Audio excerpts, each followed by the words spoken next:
अस्सलाम वालेकुम स्टूडेंट्स, कैसे हैं आप सब। उम्मीद है कि सब खैरियत से होंगे और घर में अच्छे से पढ़ाई कर रहे होंगे, अपना टाइम वेस्ट नहीं कर रहे होंगे। जैसा कि आप सब जानते हैं कि हमारे शेड्यूल टेस्ट स्टार्ट हो चुके हैं, तो जिन बच्चों ने ऑफिस से टेस्ट वगैरह ले लिए हैं उन्हें पता चल गया है, वेल एंड गुड।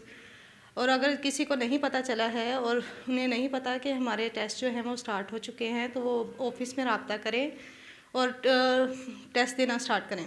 तो आज हमने यहाँ पे टेस्ट नंबर 2 है हमारा, जो कि हम इंग्लिश का टेस्ट नंबर 2 है जो हमने करना है। इसकी रिवीजन करेंगे आज हम, ठीक है। तो इसमें सबसे पहले मैं आपको बता दूं कि क्या कुछ शामिल है। टेस्ट नंबर 2 में chapter number 4 first aid, unit number 8 piece हमारे पास, आपको पता है कि समरी करते हैं, essay, health and rainy day है। पेयर ऑफ वर्ड्स है 12, pair of word number 12, 13, 15, 17, 19 and 20। उसके बाद आप लोगों ने ट्रांसलेशन पैसेजेस करने हैं 9, 10 एंड 13। फिर टेंसेस, पास्ट टेंस लिखा हुआ है, तो बच्चे कंफ्यूज भी हो सकते हैं कि 10th में तो टेंसेस नहीं होते। तो याद रखें कि टेंसेस मतलब आपको ऑब्जेक्टिव में आता है choose correct form of verb, ठीक है। इसका मतलब है कि आपको पास्ट टेंस में से आएंगी। ये मैंने पेज नंबर राइट कर दिया है, page number 379।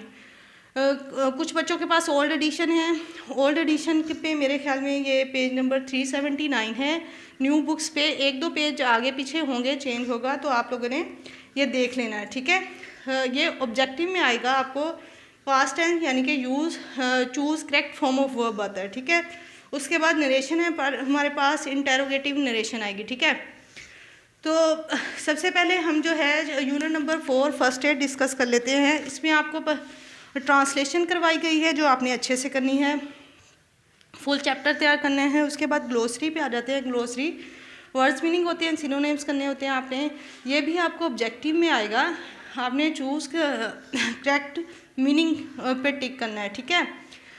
Correct meaning choose करना है। ग्लोसरी आपको सारी करवाई गई है। इसके अलावा आप लोगों ने बुक पे तो हर वर्ड का एक मीनिंग दिया गया है, लेकिन सनशाइन पे हर वर्ड से रिलेटेड 3 to 4 मीनिंग बताए गए हैं, ठीक है। तो आपने लोगों ने जस्ट बुक को फॉलो नहीं करना, सनशाइन को भी देखना है, यानी कि हर वर्ड के 3 to 4 जो मीनिंग करवाए गए हैं, दिए हुए हैं, वो आप लोगों को सारे करवाए भी गए हैं। तो आप लोगों ने सारे देखने हैं, यानी कि ऐसा नहीं है कि वो सिर्फ बुक वाला एक मीनिंग राइट कर देंगे और उसके साथ और ऑप्शन देंगे। आप लोगों को सनशाइन में से भी उठा के वो कोई भी मीनिंग राइट कर सकता है। तो आप लोगों ने जब सनशाइन वाले भी सारे तैयार किए होंगे तो आपको पता होगा कि ये जो है इस वर्ड का मीनिंग है, तो आप अच्छे से तैयार करवाएंगे, ठीक है। आप लोगों ने सनशाइन के भी हर वर्ड पे के जो 3 to 4 मीनिंग्स दिए हुए हैं वो सारे भी तैयार करने हैं। उसके बाद जो है रीडिंग कम्प्रीहेंशन में चूज़ द करेक्ट आंसर है हमारे पास। ये चूज़ द करेक्ट आंसर यानी कि करेक्ट आंसर चूज़ करना है, ये फुल आपको करवाया गया है, आपने ये भी करना है। उसके बाद answer the following questions, page number 44 पे लिखा हुआ है आंसर दी फॉलोइंग क्वेश्चंस। तो आप लोगों को सारे क्वेश्चन आंसर्स करवाए गए हैं, तो आपने ये सारे अच्छे से तैयार करने हैं, ठीक है। इसके अलावा क्वेश्चन नंबर 2, 3 और 5 जो है वो बार बार रिपीट भी होता रहता है पेपर में। ऐसा नहीं है कि सिर्फ 2, 3 और 5 ही आपने तैयार करना है, तैयार आपने सारे बहुत अच्छे से करने हैं। बताने का मकसद ये है कि ये बार बार रिपीट होते रहते हैं, तो इसलिए इन्हें इम्पोर्टेंट बोल दिया जाता है, ठीक है। उसके अलावा ग्रामर पोर्शन है हमारा पेज नंबर 46 पे, मेरे पास जो बुक है उस पर 46 पेज नंबर लिखा हुआ है। ग्रामर पोर्शन है पोजिशन ऑफ एडवर्ब, यानी कि आप लोगों को बोला गया है place adverbs eight appropriate place, यानी कि बेस्ट मुनासिब या फिर मौजू जगह पे एडवर्ब को प्लेस करना है, ये भी आपको करवाया गया है। तो एक दफ़ा मैं एडवर्ब का आपको क्लियर कर दूं कि एडवर्ब किसे कहते हैं। A word which tell us when, where and how an action took or take place is called adverb, यानी कि वो वर्ड जो हमें बताते हैं कब, कहाँ, किस तरह से कोई काम हुआ है उसे एडवर्ब कहते हैं। ये भी आपको बताया गया है, ये आपने अच्छे से करना है। उसके बाद एडवर्ब फ्रेज आ जाता है। जब हमें ये पता होगा कि एडवर्ब क्या है तो एडवर्ब फ्रेज का भी करना मुश्किल नहीं है। देखिए adverb phrase N adverb phrase is a group of words that function like an adverb, adverb यानी कि अल्फाज का ऐसा मजमूआ जो एडवर्ब का काम देता है उसे जो है एडवर्ब फ्रेज कहते हैं। फॉर एग्जांपल इसकी एग्जांपल बता देती हूँ मैंने आपको। मैं अगर लिखूँ ही वर्क्स हार्ड,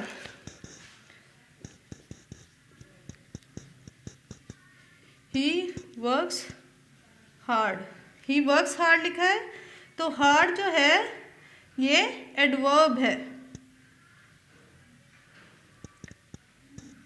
ठीक है, ये जो है एडवर्ब है। लेकिन अगर मैं लिख दूँ ही वर्क्स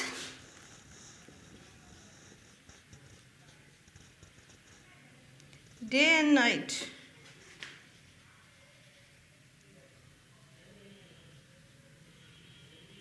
तो ये एडवर्ब फ्रेज है,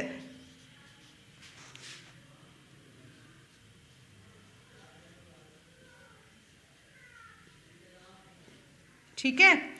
यानी कि एक से ज़्यादा अल्फाज जब मिलकर जो है एडवर्ब का काम दे रहे होते हैं तो उसे एडवर्ब फ्रेज कहते हैं। यानी कि अल्फाज का ऐसा मजमूआ जो हमें एडवर्ब का काम देता है उसे एडवर्ब फ्रेज कहते हैं, ठीक है। एडवर्ब क्या है? A word which tell us when, where and how an action took or take place is called adverb. और एडवर्ब फ्रेज क्या है?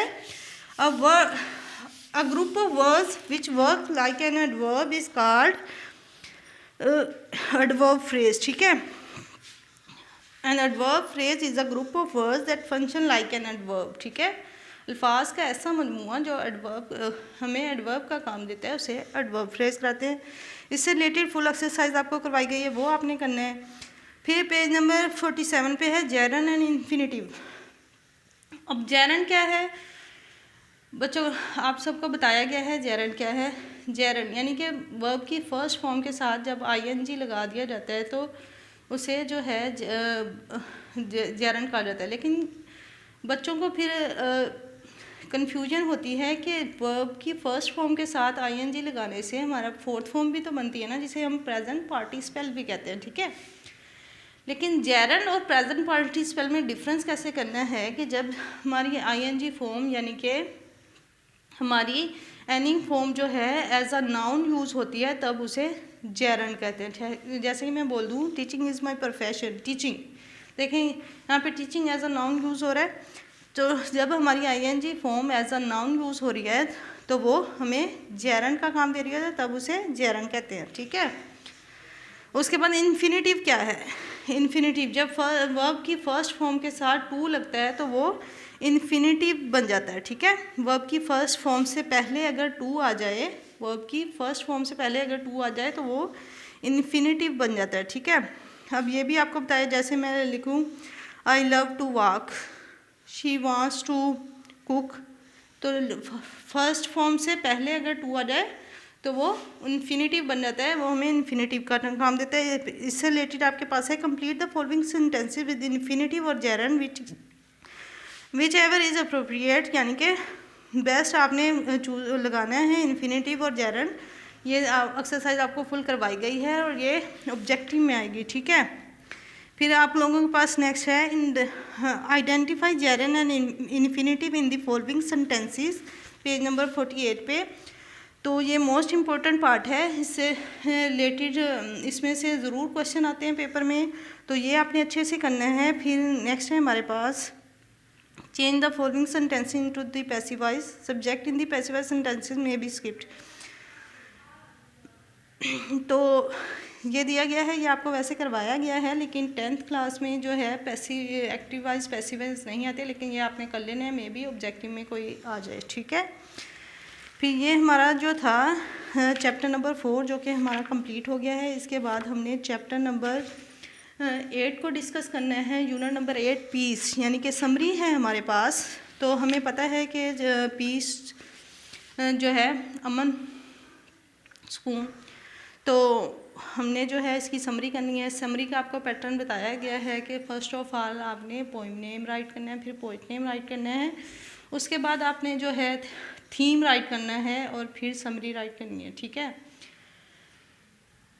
10th क्लास में जब समरी राइट करते हैं तो इंट्रोडक्शन नहीं राइट करते, ठीक है, याद रखिएगा। सबसे पहले आपने पोइम नेम राइट करना है, फिर पोइट नेम राइट करने हैं, उसके बाद आपने जो है समरी थीम राइट करना है और फिर समरी, ठीक है। थीम बहुत अच्छे से तैयार करना है, एज इट इज़ राइट करना है, इतना आपको करवाया गया है, और समरी भी बहुत अच्छे से तैयार करनी है, ठीक है। उसके बाद हमारे पास जो है पीस, चैप्टर नंबर पीस जो है वोकेबलरी आ जाती है। Pick out words from poem which mean the same as the meaning following, ये आपको करवाया गया है, ये आपने अच्छे से करना है। Give synonyms for each of the following words, roaring है, स्मैशिंग है, स्पिनिंग है, स्टिलनेस है, कोर है, हर वर्ड का सिनोनिम आपको करवाया गया है, आपने करना अच्छे से तैयार करना है। फिर क्वेश्चन नंबर सी है, which word in each pair below has a more positive connotation to you, circle your answer, ठीक है। मोर पॉजिटिव कोनोटेशन कैसे, कोनोटेशन को जो रखता है वर्ड उसको आपने सर्कल करना है, तो ये पार्ट भी आपको करवाया गया है। कोनोटेशन किसे कहते हैं, ये एक दफ़ा मैं आपको रिपीट कर देती हूँ। एन आइडिया और feeling that is a word invokes in addition to its literal और प्राइमरी मीनिंग, ठीक है। लिटरल और प्राइमरी मीनिंग यानी कि जो उनका लुग़वी मीनिंग होता है उसमें को जो है मज़ीद एक्सप्लेन कर देता है, उसको कोनोटेशन कहते हैं, ठीक है। अब कोनोटेशन भी आपको बताया गया है, 2 टाइप्स की होती है, पॉजिटिव कोनोटेशन और नेगेटिव कोनोटेशन, ये सारा इससे रिलेटेड जो भी आपको दिया गया है। चूज़ द अप्रोप्रिएट कोनोटेशन, ये इससे रिलेटेड जितने भी MCQ आपको दिए गए हैं आपने सारे करने हैं, ठीक है। इसके बाद रीडिंग कम्प्रीहेंशन में आंसर द फॉलोइंग क्वेश्चंस हैं, तो पोइम के क्वेश्चन आंसर्स भी आपको सारे करवाए गए हैं, आपने सारे अच्छे से तैयार करने हैं। फिर ग्रामर पोर्शन में काइंड्स ऑफ प्रोनाउन आ जाता है, और इससे रिलेटेड आपको जो है 5 to 6 सेंटेंसेस दिए गए हैं। उन्होंने बोला identify demonstrative, reflexive and interrogative pronoun in the following sentences, ठीक है। तो आपने जो है इससे रिलेटेड ये 6 जो सेंटेंसेस आपको करवाए गए हैं ये सारे करने, यानी कि इनमें आप लोगों ने जो है डिमोस्ट्रेटिव प्रोनाउन को अंडरलाइन करना है, रिफ्लेक्सिव को करना है, इंटेरोगेटिव को करना है, यानी कि डिमोस्ट्रेटिव, रिफ्लेक्सिव और इंटेरोगेटिव प्रोनाउन को अंडरलाइन करना है, ये आपको करवाया गया, आपने अच्छे से तैयार करना है। इसके बाद present and past participles use as adjective, यानी कि प्रेजेंट और पास्ट पार्टिसिपल को जो है हमने जो है वो इससे रिलेटेड ये एक्सरसाइज की हुई है। वो कहता है चूज़ अप्रोप्रिएट पार्टिसिपल, यानी कि सेंटेंसेस दिए गए हैं आपको, उसमें से हमने चूज़ करना है कि सेंटेंस में प्रेजेंट पार्टिसिपल लगेगा कि पास्ट पार्टिसिपल लगेगा। ये आपको एक्सरसाइज करवाई गई है, ये आपने सारी अच्छे से तैयार करनी है, ठीक है। इससे रिलेटेड ये सारी चैप्टर आपने तैयार करना है पीस। उसके बाद हमारे पास ऐसे आ जाता है हेल्थ और रेनी डे, तो ऐसे आपने अच्छे से तैयार करने हैं। मैंने इसकी कोटेशंस भी करवाई हैं आपको, तो आप लोगों ने जो है इसकी विद कोटेशंस ऐसे राइट करना है, बहुत अच्छे से तैयार करके विद कोटेशंस ऐसे राइट करेंगे। उसके बाद पेयर ऑफ वर्ड्स करने हैं आपने 12, 13, 15, 17, 19। फिर ट्रांसलेशन पैसेजेस हैं 9, 10, 13, यानी कि जो उर्दू में पैसेज आपको दिया जाता है उसको इंग्लिश में कन्वर्ट करना है, ये वो पैसेज है। फिर टेंसेस पास्ट टेंस, जैसे कि मैं पहले भी रिपीट कर चुकी हूँ, तो 10th क्लास आपने ये परेशानी होना कि टेंसेस तो होते नहीं है, तो पास्ट टेंस कैसे दे दिया, ये choose correct form of verb में आएगा। फिर नरेशन है, नरेशन इंटेरोगेटिव नरेशन करनी है आपने, तो टेस्ट सेकंड में आपके पास नरेशन का इंटेरोगेटिव सेंटेंसेस आएंगे।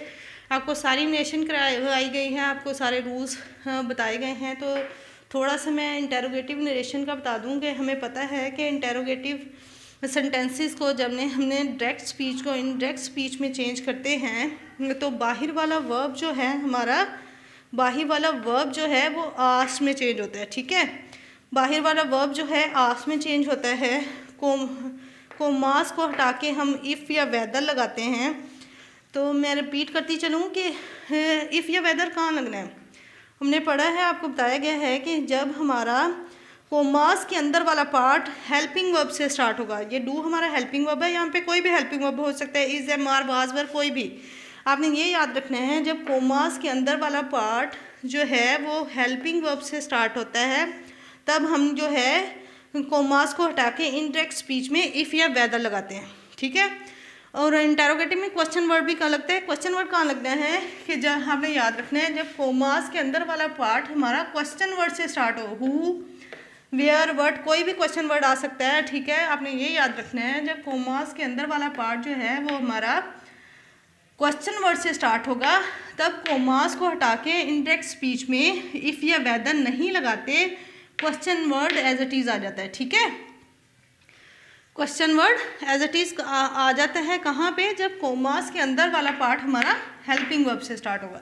और जब कोमास के अंदर वाला पार्ट हमारा जब कोमास के अंदर वाला पार्ट हमारा क्वेश्चन वर्ड से स्टार्ट होगा तो कोमास को हटा के जो है हम इफ़ या वेदर नहीं लगाते इनडायरेक्ट स्पीच में, हमारा क्वेश्चन वर्ड ही एज इट इज़ आ जाता है। और जब कोमास के अंदर वाला पार्ट जो है हमारा हेल्पिंग वर्ब से स्टार्ट हो, helping verb is, am, are, was, were, do, does कोई भी हो सकता है, तो तब हम इनडायरेक्ट स्पीच में कोमास को हटा के इफ़ या वेदर लगाते हैं, ठीक है। बाकी आपको पता है, आपको बताया गया है कि डायरेक्ट स्पीच में हमारे पास अगर प्रेजेंट इंडेफिनिट हो वो पास्ट इंडेफिनिट में चेंज करते हैं, प्रेजेंट कॉन्टीन्यूस पास्ट कॉन्टीन्यूस में, प्रेजेंट परफेक्ट पास्ट परफेक्ट में, और पास्ट इंडेफिनिट भी पास्ट परफेक्ट में चेंज होता है।